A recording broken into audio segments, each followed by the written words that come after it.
Thank you all for joining us. This Saturday night, AEW will broadcast the second edition of All Out from Daly's Place Amphitheater in Jacksonville, Florida.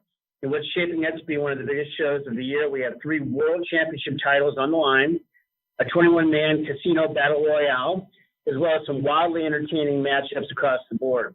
There's a lot to cover today. We have about 45 minutes or so let's dispense with the opening remarks, and Tony's ready to go. So if we're all ready to go, let's go right away to the lines. And Robin, if you'd open the line to Kenny McIntosh from Inside the Ropes, so we'll get started. Hey, Tony, how's it going? Very well, Kenny. Great to hear from you. Thank you. Thanks for taking the time. I really appreciate it. We're all very excited All Out this Saturday.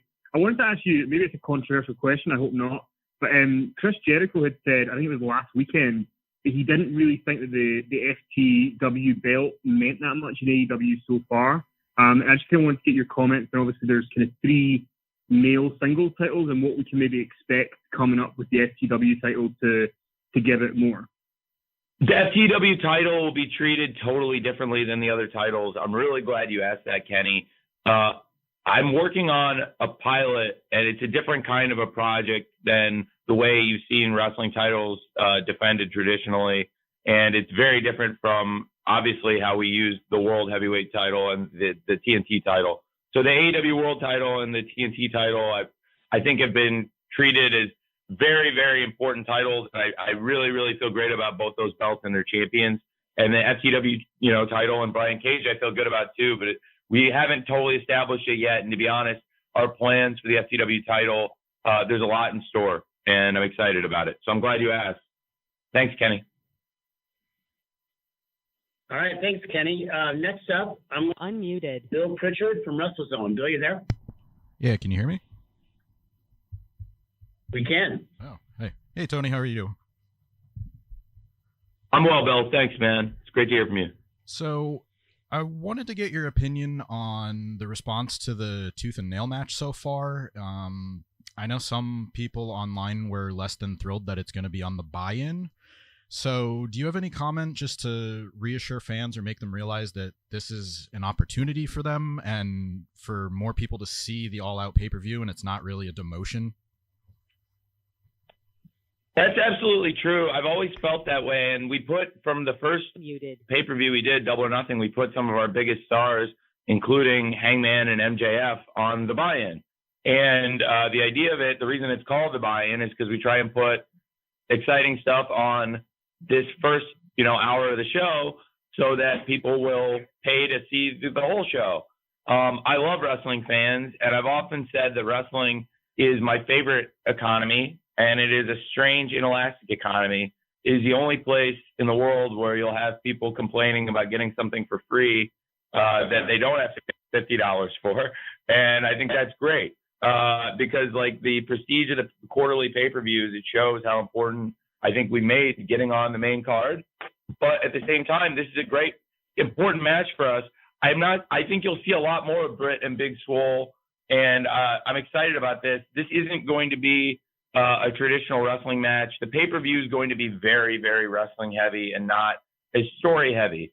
I'm sure we'll talk more on this call about it, but philosophically, last night, the second hour was more story-based stuff to get you ready for the pay-per-view. Similar to what we did for Revolution, we had a very wrestling heavy first hour in Kansas City with Kenny Omega and Pac in the Iron Man match. And the second hour was more story stuff, and Chris Jericho and John Moxley did the weigh-in. Last night was some great wrestling in the first hour, and some good wrestling in the second hour, too. I thought particularly Thunder Rosa and Serena Deeb were excellent. But with Britt and Swole, there's going to be a ton of great wrestling on this card. Their match is going to be cinematic, frankly, and it's going to be great. We're going to have a live crowd there. And we thought for the live crowd, given the kind of match they're going to have in this situation, this isn't the Britt and Swole can and will have great wrestling matches. I think this will be a little bit different, but it's also going to be a lot of fun. And it's going to be free for everybody to check out. And I think all the great wrestling everybody's going to get on the pay-per-view will be worth the money.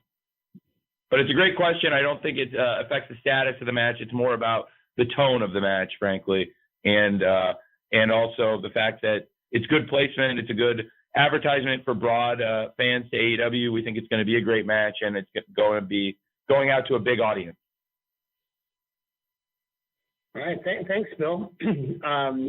Next up, I'd like to call on Connor Casey from Comic Book. Connor, are you there?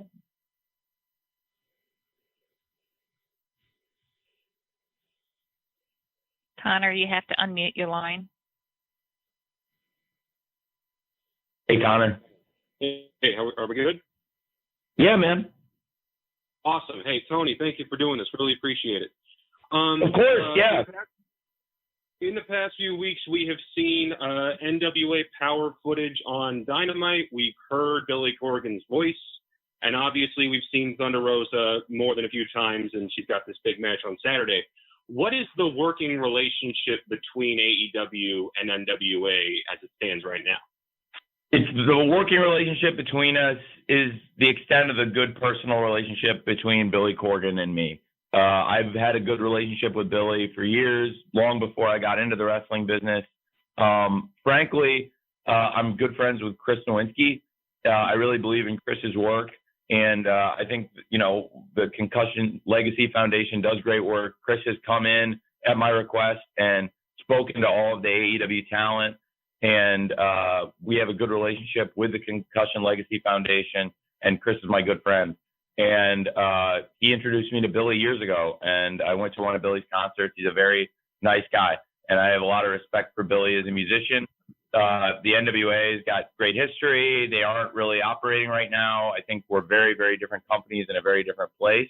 And I think the NWA, it sounds like they're going to get back to running. And I wish Billy the best for the stuff he's doing. And I thought this would be a good opportunity for them and for us because Thunder Rosa is great. And I thought she would be a great challenger for Shida. So it's one of those situations where I thought it would make sense for both sides, which is why I proposed it. And he agreed, and that's why we're doing it. Thanks, but it's a good question, said Connor. And sorry, Jim, I didn't mean to. So that's it, Connor. And I've asked Billy about this. I'm not sure what the future would hold for it, but obviously, if Thunder Rosa wins the title, there could be a lot more. And Thunder Rosa and Shida is going to be one of the great matches on the card. I think Thunder Rosa, her first match on Dynamite was a hit last night, and I'm really excited for the match. And so Billy and I have got a good relationship. If Thunder Rosa wins the title, you could see obviously a lot more stuff between us, but I don't have any plans to use anybody else from the NWA. Although some of our star wrestlers have been there, with Eddie Kingston and Ricky Starks and Colt Cabana. So it's a good question, but besides Thunder Rosa, we're not really talking about using anybody else from there. But again, Thunder Rosa by the weekend could be our champion, and it's quite possible. So I would stay tuned on that. All right. Thanks, Tony, and thanks, Connor. We invited everyone to submit questions also online, and we have a number of them. Tony, I'd like to read one now to you from Darren Paltrowitz, a freelancer. His question is, unlike other wrestling companies, AEW has managed to keep people surprised, where most of the surprise appearances have been kept secret even when pre-taped. There's a lot of work go into that, or is it that people don't get hired unless they really know or really show trustworthiness? I think it's a bit of both. We work really hard at it. We keep a small circle. We're a small company. It's a family business, a small company, and we're a startup. And we've grown so quickly worldwide. But frankly, even though we're the second biggest wrestling company in the world, we're not the biggest machine. We're not the biggest. There's not so many people that to spoil a surprise, because I think the more people that are in on it, the more likely it is. And we really benefit that we got a lot of great, trustworthy people in our front office. And I keep things very close to the vest, frankly. But the people I do talk to, I really trust.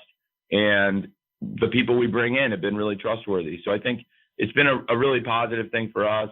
And we've tried to keep these surprises a surprise. And frankly, we have a lot more surprises ahead for you in the coming weeks. and I'm excited about things that are coming. So I really respect the job our team have done, and the rare times things have come out, I don't think they were from people in our core organization. It's funny, Chris, I think at one point Jericho alluded to somebody he thought mentioned something off a tape show, and I think he was right. And I don't think that was a person that works here. But generally, when we've tried to keep surprises, we've kept them in the family, and we have a great family here. Fantastic. Thanks for that, Darren. We're going to open the lines back open and go to Nick Hausman from Wrestling Inc. Nick, are you with us? I am here. Hey, Nick. Hi, Tony. Thank you so much for taking the time today. Sure, Nick. How's the weather in Chicago? Sorry for asking that and wasting everyone's time. I'll add that time back on the end like a football match. You know, I went down to North Pond yesterday, and it was a beautiful 82 degrees. I watched the turtles and the ducks, and it was beautiful. Should have been there, buddy. It was wonderful. I know it's been a while. I haven't been home up there in a long time since Revolution. Come on back. We'll go to a hair salon and a bar. It'll be wonderful. What's up, Nick? So, Tony, my question is pretty straightforward. I know you love when you get asked about free agents. It's like your favorite thing. But there's a big one out there right now. Brock Lesnar. Have you talked to Brock? Do you have interest in Brock? What do you say to all the speculation that he could possibly find his way into AEW? I can't comment on that at this time, Nick. But I've enjoyed Brock's work for many years. He's a great fighter and a great wrestler. I don't think people talk enough about what a great worker Brock Lesnar is, and is one of the great working big men I've ever seen, one of the great athletes in the history of the wrestling business, and I have so much respect for him. But I couldn't comment on that, Nick, but I appreciate you asking. Thanks, Nick. Another question came in online, Tony, for you from John Corrigan from the Wrestling Estate. With all the highs and lows of AEW's tenure so far, what has been the biggest lesson you've learned as the head of a pro wrestling company? It's a great question. Last night was a really good example, honestly. There's times where the red light goes on and it's 7:59, and at 8 o'clock, the show clicks on, and you should have realized something sooner, but literally it doesn't occur to you until you're there in the chair.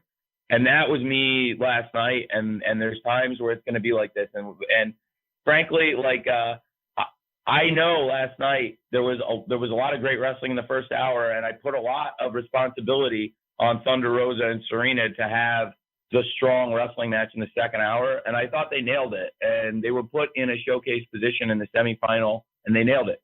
And but I kind of knew we were putting a lot on them, and thankfully they hit a home run for us. But in the first hour, like I said, in Kansas City in the first hour last night, in the go-home shows, my philosophy has been put a lot of wrestling there, put a lot of story stuff in the second half. Now, in Kansas City, some of the story stuff you got in the second half, the weigh-in with Jericho and Moxley, with, you know, this big crowd in Kansas City, they loved it. You've got Orange Cassidy's coming out and challenging Pac in the show, with making that match. There's a lot of fun stuff. Last night, frankly, I understood that, like, if people want to see a lot of wrestling in the show, 48 weeks a year, that's all I think about is wrestling. 4 times a year when we have these huge pay-per-view cards, they that week become the priority. The go-home shows, I treat them differently. The highs and lows and the lessons I've learned, every week I learn a new lesson. The pandemic has been lesson after lesson after lesson. I try to learn things and not do them again. And if I make a mistake twice, then I'm definitely try not to make it 3 times. It's the highs and lows, it's really the same thing. It's just like learning and trying to put together good shows. I have a feeling that this weekend is going to be one of the great highs. I look back at Revolution as probably a high point for us. And then I just think like that day was a perfect day for me. I had met with a lot of people. I had been with Orange Cassidy and Pac talking, you know, separately and very late, talking about things that I wanted to see tomorrow. And I'd been with John Moxley and Chris Jericho very, very late, separately, talking about things that were going to happen with them. And I ended up getting very little sleep. We played early in the morning. Fulham won. When I say we, I mean Fulham. Fulham had this match. I didn't get a lot of sleep, and then went over straight to the arena, and we had Revolution. And to me, it's the best thing we've ever done. It was just the perfect day. I would call it the ultimate high, but it was also the culmination of learning a lot of lessons. Since then, the wrestling business has changed dramatically. Last year, we were the number one company in attendance per show in the world of wrestling. And this year, it's not really about trying to put fans into arenas. The philosophy of the business has changed completely in the last 6 months.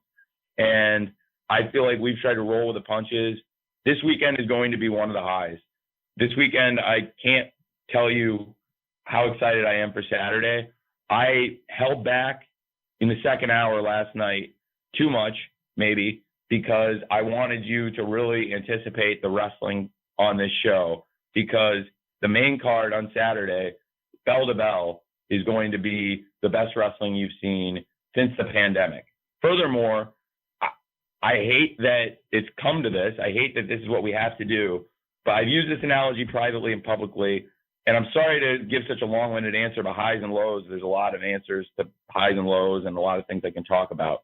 And I'll say this, like, the pandemic has been the best example of this. There have been such highs and lows in this pandemic, trying to do great things. To come back and do Double or Nothing and do that, I thought Double or Nothing was like the bastion of ingenuity. To be able to sit back and it's like, okay, with what we have, how can we do a great pay-per-view? I thought, and I'm sorry, I'll just be honest, we were both operating during the pandemic. I tested everybody coming in. This might be the pull-out quote of the press conference, but I'm going to say it. I thought Double or Nothing kicked the crap out of WrestleMania. It was a much better pay-per-view. We were both operating under difficult circumstances. I think ours, we were fortunate. It was a little bit later in the pandemic, and we had implemented testing, and we're doing testing at that time. But when we did Double or Nothing, we were still the only ones doing testing. So it wasn't like we had a good testing plan at that point. Okay. And what we came out with and did at that point, to set up a bubble and do that pay-per-view, I was so proud of it. We've come a long way since Double or Nothing. If you were if you want to see a show with wrestling fans in a packed arena, I can't give that to you right now. But what I can give you, and I've talked a lot about in the last week or two, has been a drive-in movie theater. I know everybody wants to go back to the movies and go see, me, at least I do. I used to go to the movies all the time since I was a kid, and it's one of my releases. And I haven't obviously been able to go to the cinema in a really long time, but the drive-in movie is a way to go with your friends and family and feel safe and do the same thing you used to do before, which is go see a new movie together and in a kind of a captive experience where everyone's not going to be in their phones and paying attention to the movie on the big screen. And I can't offer you the cinema, but I can offer you the drive-in movie. And that's how I feel about what we're doing with the live events. And it's one of the great highs for me. And to see the live crowd, Chris Jericho described it as one of the great highs of his 30-year storybook career last week, having that crowd back. We're going to go. We've got a lot of unallocated space we didn't use, but we didn't want to stretch the security personnel. The people, the staff at Daly's Place and the AEW team have done such an amazing job on this. And we're going to go a little bit closer to 15% for All Out. And again, I compare it to the drive-in movie theater. I think this is over 99% safer than the experience of packing people into an arena. I think this is the only way to do live event wrestling shows right now is outdoor, socially distanced, seating pods, fans in protective masks, and having people around, not to be a jerk about it, but just to remind people, hey, please don't get out of your pod and go hang out with the people in the other pods, and please keep your mask on when you're not sipping your drink or eating your pretzel, or So we've had that, and this weekend will be, I believe, one of the all-time highs in the company. When you look at the card, which I think now we can hopefully spend more time talking about, and rather than me giving you this long-winded answer, I'm really excited for it. I think Saturday All Out It's going to be a lot different than All Out last year, but I wouldn't have it any other way for the situation we're in, the people I'm with. Please, if you ever liked an AEW show, check out All Out this weekend, because I think it will be some of our strongest work. Thanks for putting up with that. Sorry. We're all good. Let's go back to the live lines. John Alba from Spectrum Sports. John, are you there? Yes, I am. Tony, thank you for taking the call. I appreciate the time. Piggybacking off of what you just said about the COVID protocols, at what point did you guys decide that you were going to let fans in, and what was the process like in determining what the health protocols would look like? We came up with this idea. I wanted to do anything I could to start looking at a safe way. Eventually, when we've got, first and foremost was a testing plan. We shut the company down in April until we could come up with a way to make it safe to do shows for the wrestlers again. So we did that. And my number one priority at A and B are wrestler health and safety and fan health and safety. So we came in and it's like, first to do a wrestling show, we need to make sure we can do this and keep the wrestlers and the crew and staff safe. So we implemented a testing plan, and we returned at the beginning of May with a live show and have been doing this with, testing and have had great results, which really shows that the people have been doing the right things in social distancing, because we've had, I think, people have come in and we've had very, very few positive cases, and we do rigorous testing.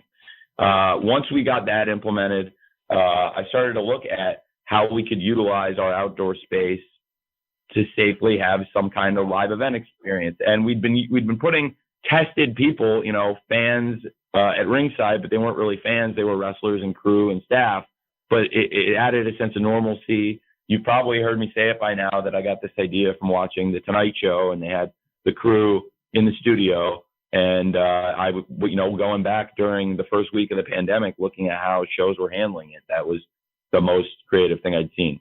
And then how can I kind of take that and replicate it? How can we do this? Well, Daly's Place has 3 levels and is a really big outdoor space.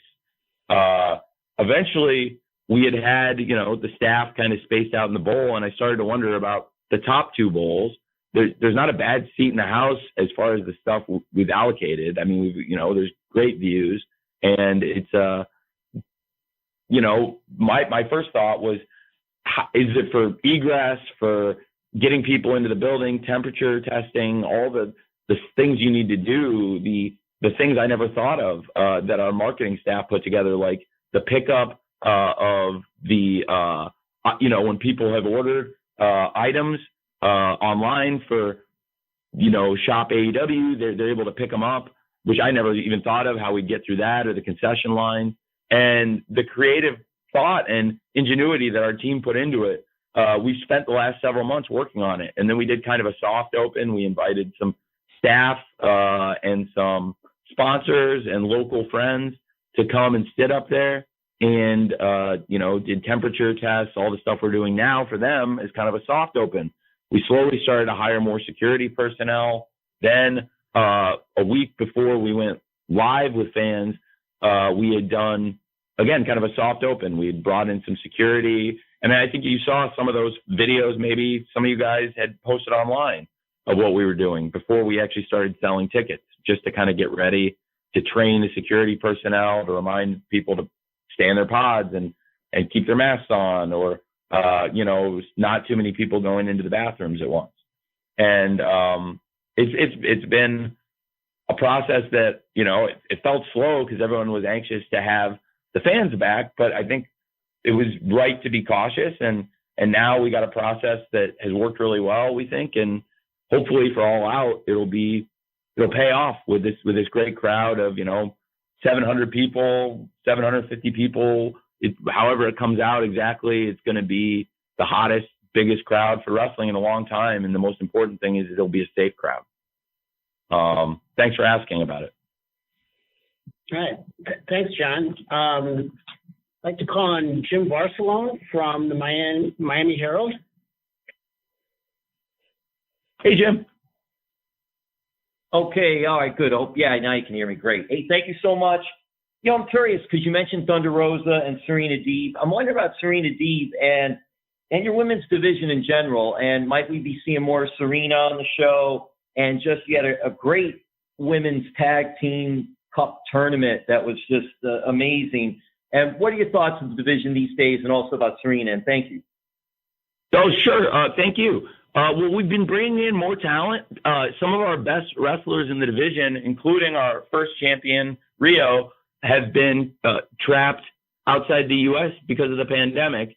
Yuka Sakazaki was also one of our top wrestlers. And so not having them, we've been looking to bring in more talent. And Thunder Rosa challenging Shida for the championship. And now Thunder Rosa being positioned here with a chance to be a top wrestler and maybe even the face of our women's division. And then you've got Serena Deeb, who many of us are familiar with from her work in the Straight Edge Society for WWE. And I hadn't seen Serena work in a long time. I heard she had been looking really good in the ring, and she came in, and I thought she was really impressive. And she got, frankly, rave reviews, and I'd love to have Serena back. And again, Thunder Rosa versus Shida, we're very excited about on Saturday at All Out. And that's why we've been looking to expand and bring more talent in. The Women's Tag Team Cup, we brought in more talent. Tay Conti and Anna Jay were a good team. And now the Dark Order has been recruiting Tay Conti. And we think that could be interesting to see where that goes. So, yeah, because of the pandemic, we thought we had some very good women wrestlers that were a really important part of the division. And with them not being here, hopefully they'll be back soon. And that's why we've looked to bring in some new talent who I think have really done well, especially in recent weeks. Thanks for joining us, Jim. Next up is Amy. Oh, by the way, just Jim, if I can, for both Jims, just real quick, Jim, if it's okay. Again, I am really proud of them. I'm proud of Thunder Rosa and Serena because we put them in a big position in the semi to be the strongest wrestling match in the second hour, and they did it, and they hit a home run. Where the other matches are more, and we're setting up stories for All Out because All Out, like I said, even 4 weeks a year, these quarterly pay-per-views will really, frankly, beat the audience over the head over this, especially in the second hour with All Out. But it's for a reason because I want you to know that this Saturday we're going to do something really, really special. I'm so excited about it. But I'm really proud of Thunder Rosa and Serena because they hit a home run in the second hour. So thanks for asking about that because I thought they were great. Okay. Amy, you may have heard me call on you. Amy and Emily, are you there? Yes. Hi. Can you hear me? Yeah. Hi. So this question is for Tony. What's it like being a wrestling fan who's now in charge of one of the biggest wrestling companies in the world? Are you still a fan? Has it changed your relationship with wrestling at all as you've worked through the last year and a half? Yes, it's changed my relationship with wrestling immensely. It's one of my favorite things in the world. I learned so much on the job, and that's what I was talking about last night. You sit down in the chair and you realize things sometimes that you pace things differently or do things differently. I've been through some of the most hectic situations of my life, but it's one of my favorite things, and I am so happy to be in it. I have surreal moments all the time. Like anytime I do a podcast or anything with Tony Schiavone, I look over and I think it's ridiculous that, Tony Schiavone, who I've been listening to my whole life, that I work this closely with, whether it's producing him on the show, or on this podcast or in post-production, Tony does all this great work. It makes me so happy when I think back to Tony Schiavone telling the story. I've listened to his podcast before there was AEW, before I knew I was starting AEW. And he would talk about how, he had regrets in the wrestling business. And one of his great regrets was leaving the WWF. And he had this job that was a pretty good job, and he left it to go back to WCW. He thought he made a mistake. And there were parts of the job he really liked. He really liked working at Coliseum Video. He liked being a producer, and he liked doing the announcing, but I don't think I think the most organized he'd ever seen the operation in terms of production, in terms of producing the announcers and what they were looking for was probably the WWF. And I don't think they had as much structure in WCW. I hope and strive to be somewhere in between, where we're not overproducing the announcers, but I do feel like I've got a really good working beat with all the announcers. And I bring Tony up specifically because throughout the year, he's been with us. And even through the darkest days of the pandemic, through the shutdown, when we ran a bunch of tape shows in April and got it all together in a marathon, Tony was such a workhorse in post-production. And so I bring him up not exclusively. I have these experiences all the time as I sit in Gorilla, with Dean Malenko and Jerry Lynn working through the matches, but I also don't really have any time to think about it because it's so hectic and crazy. But every day, I share, an office and a meeting space with, Chris Jericho, or Matt Hardy. It's pretty surreal. And to think that Chris Jericho and Matt Hardy are going to be in very, very prominent matches on All Out makes me really smile. But I also can't really be biased or think of it that way. And so, yeah, it's crazy. I'm really, really excited for this weekend, and things like All Out and shows like All Out are what get me going. I'm also really excited for this whole week because I know that the Dynamite after All Out is going to be really, really good. I can't tell you guys everything about it yet because you're going to have to see the pay-per-view and see what happens on the pay-per-view. And there'll be some fun surprises, but this whole next week, I'm really, really excited about. And as a fan and also as what I do professionally, that this is one of my great loves, my great love. Thanks for asking. Tony, I'm going to ask a question on behalf of Alex McCarthy from Talk Sport, who wrote in. Alex's question is, how has picking up new talent like FTR affected the long-term booking you've often spoken about? Have you enjoyed the challenge of pivoting? I have. It's been crazy. As we've added people, you do have to change plans. And at the same time, there's some people that come in and they make it very easy for you to change your plans. And when you get top talent like FTR, who are one of the best teams, if not the best tag team in the world, they fit into your plans. It fits like a glove. When you want to have the best tag team division in the world, you can't go wrong when you sign arguably the best tag team in the world and pair them in a division with a lot of the other candidates for the best tag team in the world, including Kenny and Hangman, including the Young Bucks. I thought Kenny and Hangman and the Young Bucks set the standard for American tag team wrestling this year and pretty, going back a pretty long time with their match at Revolution. And FTR versus Kenny and Hangman, now they have to try and reach that bar, and I'm excited to see if they can live up to it, but I also think there's a great chance they can. And as far as bringing other new people and pivoting, I really appreciate you asking this because I never thought we'd be in this situation. It was kind of a dream situation in terms of being able to hone your craft, being in Atlanta with, less than 30% of your roster and trying to put together shows and having them make sense and not knowing whether you're doing 4 shows or 5 shows or 6 or how long it's going to be, that you need to stretch these tapes and all the things you need to think of to get through that.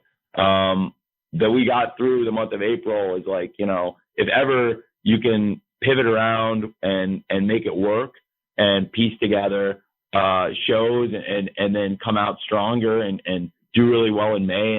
And I was so worried about Double or Nothing and how we were going to do Double or Nothing and make it a great show. And we did. So if ever there have been, questions about how to get people in and pivot your ideas when you sign new people or the flip side, frankly, man, is it's that much harder when people aren't there. Going to Fight for the Fallen, when we had some changes to Fyter Fest, it wasn't exactly as we were originally thinking of doing it, but it worked out incredibly well, I thought, under the circumstances, and all the shows did really good numbers. So yeah, it's fun, but it's a lot easier when you have to pivot because you sign great new talent like FTR, as opposed to when you have to pivot because, people aren't available and it's a pandemic. So I think we've had unique experiences that have helped us do it. There's an expression I saw somebody use on Twitter. This is very anecdotal, and I hope I hope it's okay. Somebody used the expression "the COVID push." I was like, man, that is a harsh expression, but it is frankly a thing. That in the pandemic, when based on availability, there are people that have really stepped up, and that's what they got. And there are people that have made the most of it, not just in AEW, also in WWE and any places that have been wrestling now. New Japan's back up, and you push the people you got, and we're seeing people trying to be creative and do the best they can with what they got. I thought Double or Nothing was a hand we were dealt, and what we had to build it up, and then coming back May 6th, and then we'd already kind of put in the first layer of the house, some foundation, setting up Cody versus Lance Archer in the TNT tournament, and then implementing other stories and reintegrating some of the people you'd only seen on video packages or promos for like the past 5 or 6 weeks. That was a challenge going into Double or Nothing. So anyway, for All Out, point being, now that we have this great roster, I thought Double or Nothing was hard to get to. This card, to me, when you look at the matches on this, I think having live fans, this has a chance to be a really, really special pay-per-view, and it wasn't as daunting a task to get this card together in a lot of ways. All right. Thanks, Tony. We'll go back to the lines now. Calling Sean Radican from PW Torch. Sean, you there? Yeah. Hi, Tony. How are you? I'm great, Sean. It's great to hear from you. It's good to talk to you. I had a quick question. What was your thought process behind putting together the card for All Out this year? I know earlier you talked a little bit about putting on a cinematic experience for fans because of the pandemic and what's going on for people watching at home, but a lot of stipulation matches up and down the card. Did the pandemic influence any of that thought process? I don't think so. There are stipulations. There's on the buy-in. That's one of the reasons why I think having the cinematic, because there's not really, the show is not going to be cinematic. I think for the live event experience, this is going to be, it's not going to be a packed arena full of fans, but there's fans here safely distanced, and it's going to be a live show with fans. And putting the cinematic match on the pre-show, because that's there are reasons we needed to do it. And it was the tone and the situation. And frankly, this is Britt's leg injury is not like a worked injury. It's not like MJF's neck. Like Britt had a broken leg and a broken nose.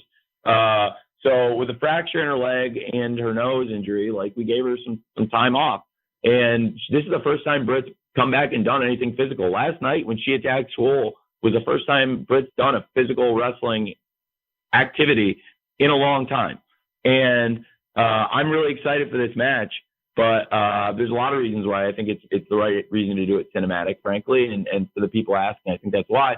For the wrestling on the show, there are some stipulation matches, but there's also just a lot of great wrestling. And I think when you look at it bell to bell, even though there's going to be obviously Mimosa Mayhem, I think will be a great match, and Chris and Orange Cassidy have had a few great straight wrestling matches on television now, and really great examples of chain wrestling and the art of the comeback. This will be the most fans they've worked in front of, and this is going to be a great match.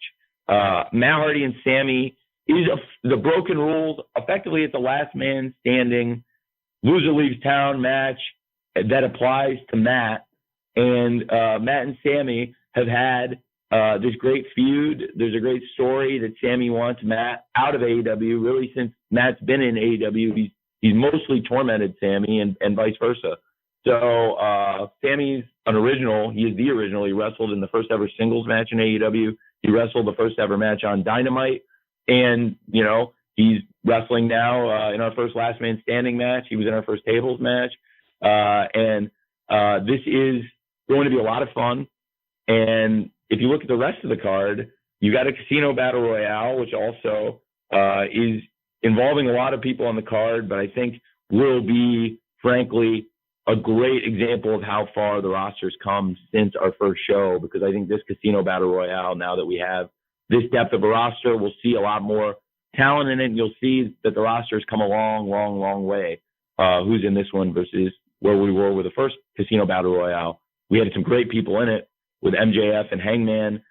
We established some new talent like Orange Cassidy in it, but there were a lot of people in it who probably were not at the level of wrestling that are going to be in this one.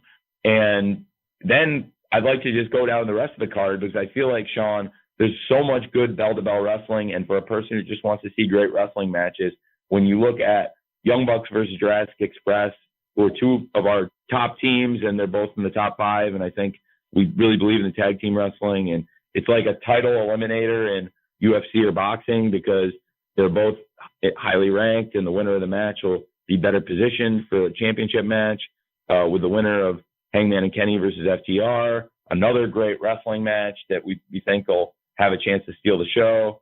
Shida versus Thunder Rosa.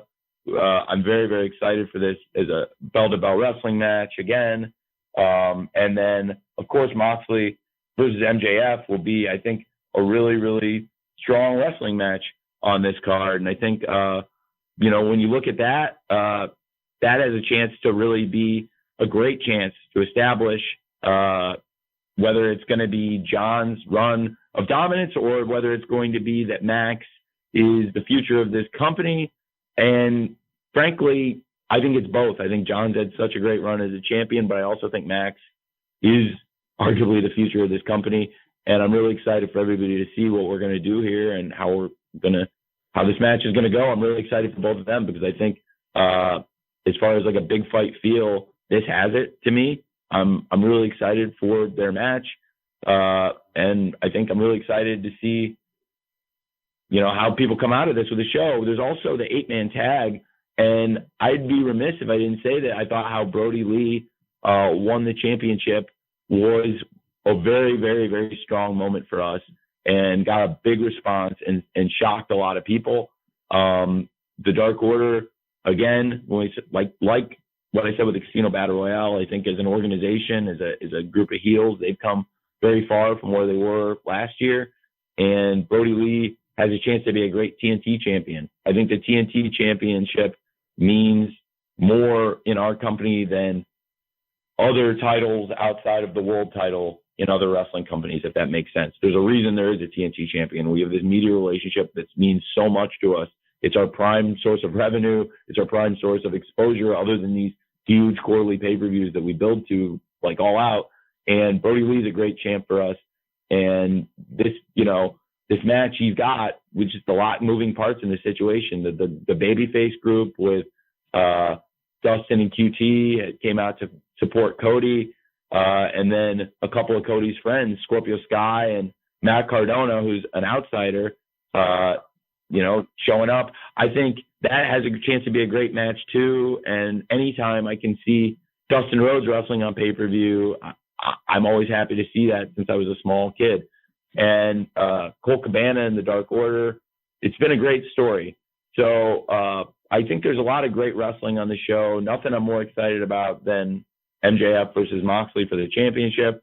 But really, all the championship matches and that 8-man tag and Bucks versus Jurassic Express, I think they're all strong wrestling matches without really the reliance on the stipulations you're talking about, Sean, although there are a few matches on the card that have them.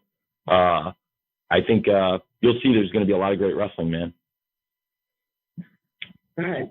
Thanks, Tony. You got time for a few more. I got next in line here is Mike Johnson from PW Insider. Mike, you there? Hey, Mike. Mike, you need to unmute your line.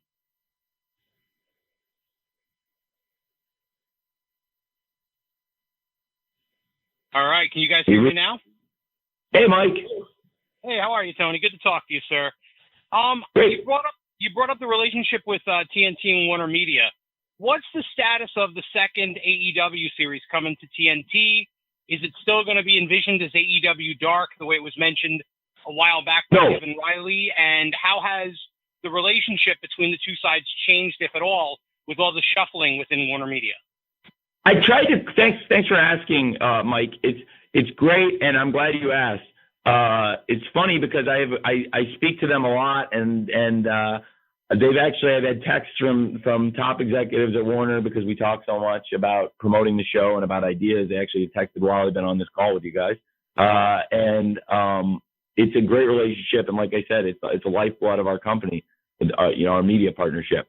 And Kevin at the time when he was saying dark, that was not accurate.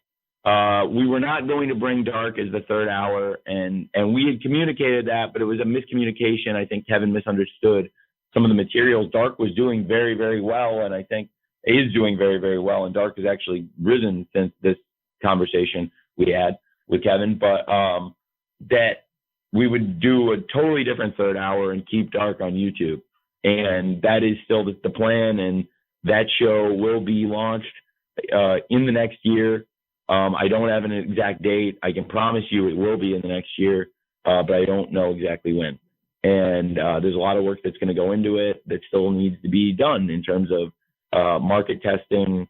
There's a lot. A lot goes into launching a show, and before it'll go on network television, we'll have to do all that work. And I think, frankly, as far as going in and doing that market research and putting together a launch plan, the pandemic sidetracked us on that, and it made it more difficult. And as far as people developing new shows and working on them, a lot of shows have been slowed down. We've been really fortunate that AEW Dynamite has been on through the pandemic and done really, really well, and has consistently been around the top 10 shows. And that was our goal and their goal for us.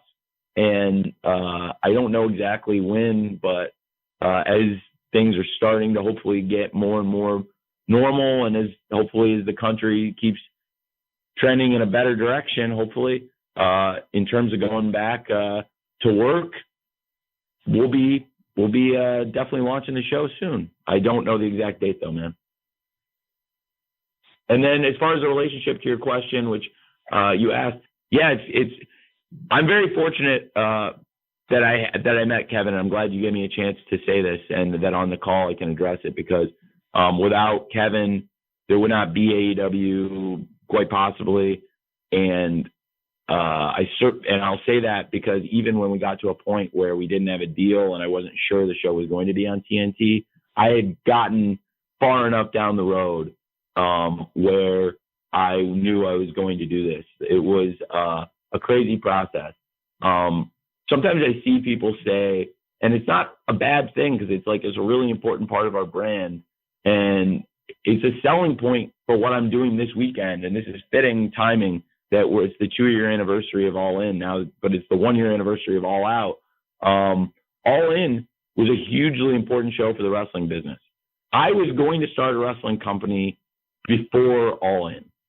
I've seen people say that there wouldn't be AEW without All In. There probably would be AEW without All In, but I don't know if it would have been the same success it was or how it would have gone off. John Moxley had one of the greatest quotes ever when he described meeting me and how it went and how it could have gone. And he was like, I didn't know him, and could he have totally screwed it up? Yes.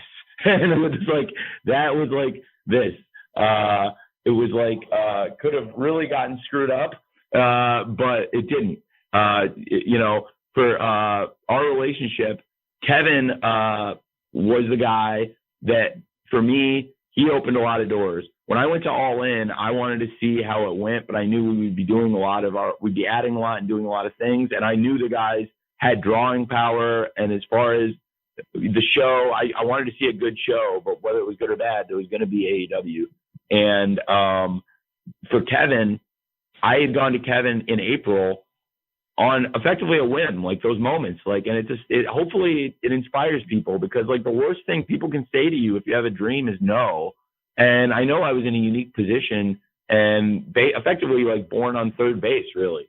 And this was my cliche. I'm sorry if it's a cliche being, this expression, but it's how I feel. I'm very grateful for the position I was in. And then I was able to, effectively get home for us on this by going to Kevin and making an aggressive move, telling him I wanted to start a wrestling company and that if he was going to be bidding on media rights for wrestling, he should talk to me. And I think at first, even though he knew, I had credibility in the world of sports and we're friends, he thought maybe this was a completely crazy idea, but he humored it. But it wasn't like Kevin just then greenlighted the show. I spent like almost a year, actually over a year by the time we really got there, but almost a year before I even had any commitment from them. I mean, he put me in at the ground level with all the marketing and media people. And then we got to a point where I wasn't sure that the show was going to be on TNT, but I'd gotten so far down the road before I actually had a deal with them that I needed to do this. I knew now that it was going to be a viable business. By December, I had gotten so into the weeds on this that there were a couple different business models, and I'd found people were interested in it. It wasn't just, whether I signed with TNT or not. I was going to have a chance to do this and make it a viable business. And I'd already, talked to Chris and talked to people, and I knew that I could do this. So, for me, going back, All In is like a great achievement in wrestling. It was a great show. But to me, like coming in a year later with All Out, to be in the same building and to be where I came to their show as their friend and as a fan, and then to be there working together and putting the show together under AEW, it felt really cool, and it felt like we'd come full circle. I was happy, and I was proud of Cody and the Young Bucks. And also, I just want to say, because Mike brought it up, I'm really grateful for Kevin. I don't think if I hadn't gone up to Kevin, I never would have had the guts to start this company. And the guys might have found another person to work with, and it could have been a totally different thing. But I don't think anybody would have made the 8-figure, tens of millions of dollars commitment into starting a business that we've made. And I don't know what the returns would have been, but I think we've had great returns. And I just don't think I'd be here without Kevin Riley. And I don't think AEW would be here without Kevin Riley or any of us. So I'm really grateful to him. And, now I think we've got this great relationship, and we have a chance to do something really, really special. I never dreamed in my wildest dreams, all the years that I wrote Dynamite in notebooks and dreamed of starting a wrestling company, that we would be on TNT. Because in my wildest dreams, the wrestling would be back on TNT. It's like something out of a fantasy for me. And again, like when I talked about how happy I am to be at work with the people I work with, to be on the channel I am, and to work with these people, it's such an honor. And Warner Media is the dream partner for me. They've been a dream partnership, and because of them, we have a chance. We did All Out last year, and it was a big success. We have a chance for this show to be a great success and a bigger success because of the exposure they've given us over the past year with Dynamite.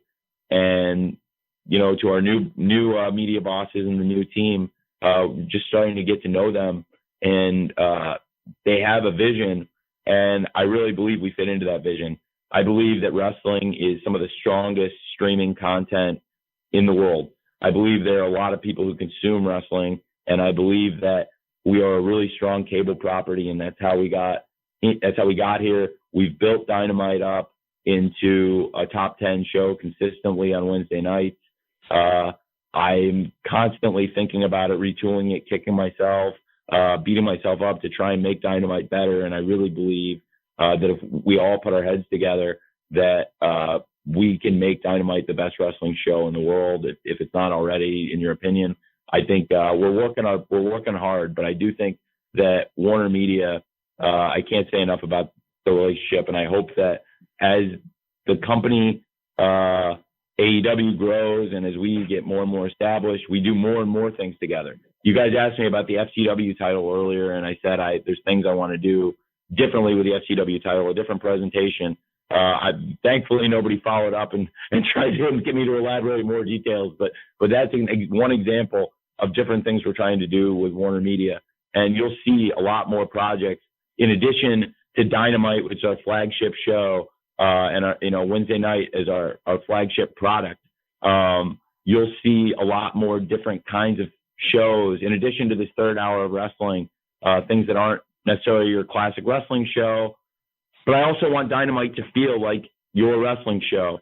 And if there's 4 times a year going into these pay-per-views where I don't put wrestling on, please know that the other 48 weeks of a year, it is the number one concern.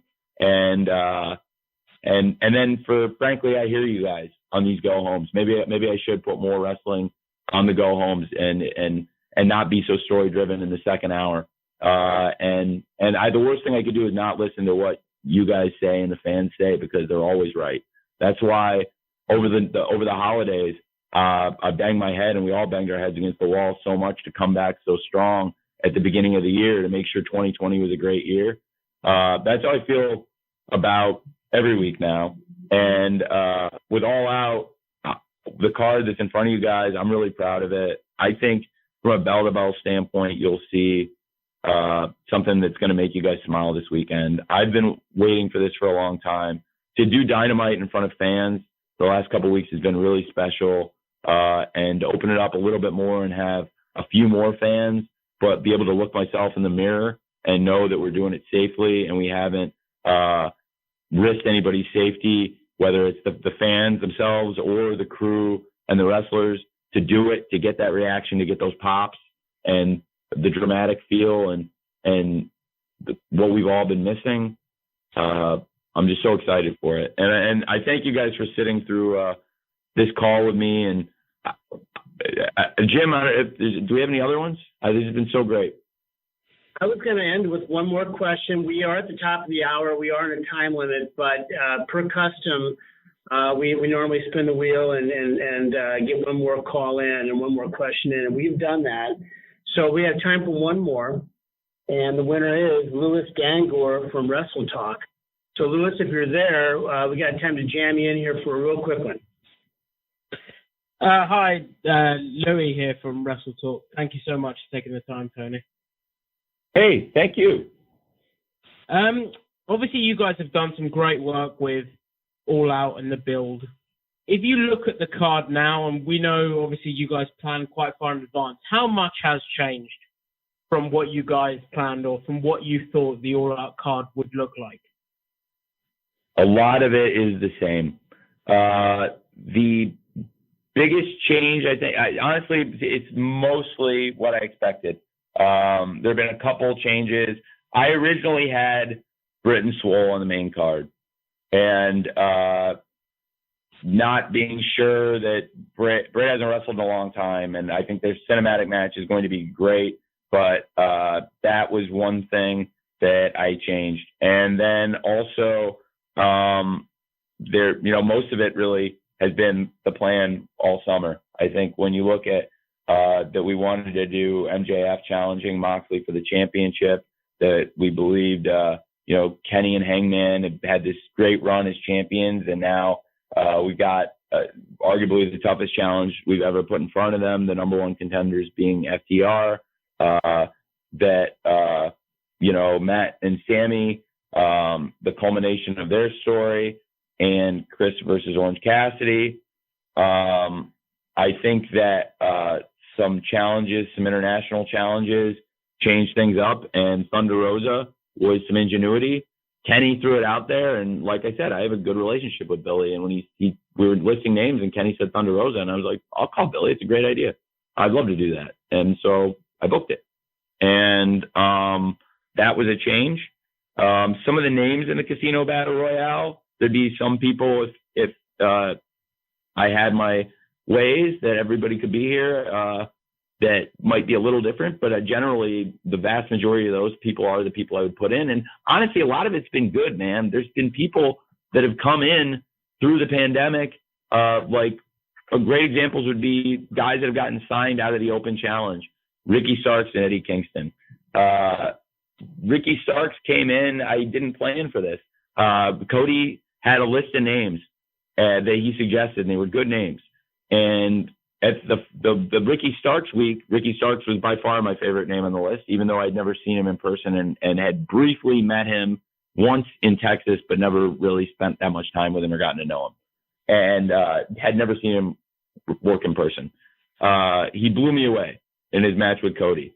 And I really wanted Ricky to be here. And not only that, but while Ricky was in the ring with Cody, I knew what I wanted Ricky to do. And I had already turned the gears in my head about Ricky being with Taz and about Ricky working with Darby and John Moxley. And before he had even gotten back there. And I thought that was a home run that he hit and that Cody hit with him in what was kind of a tryout match. And Ricky hit a home run. So that was something I hadn't planned for Ricky. And now Ricky's a huge part of AEW and a huge part of this Casino Battle Royale. But I didn't expect that necessarily months ago. And also, Eddie Kingston is another one. I've been a fan of Eddie Kingston a long time.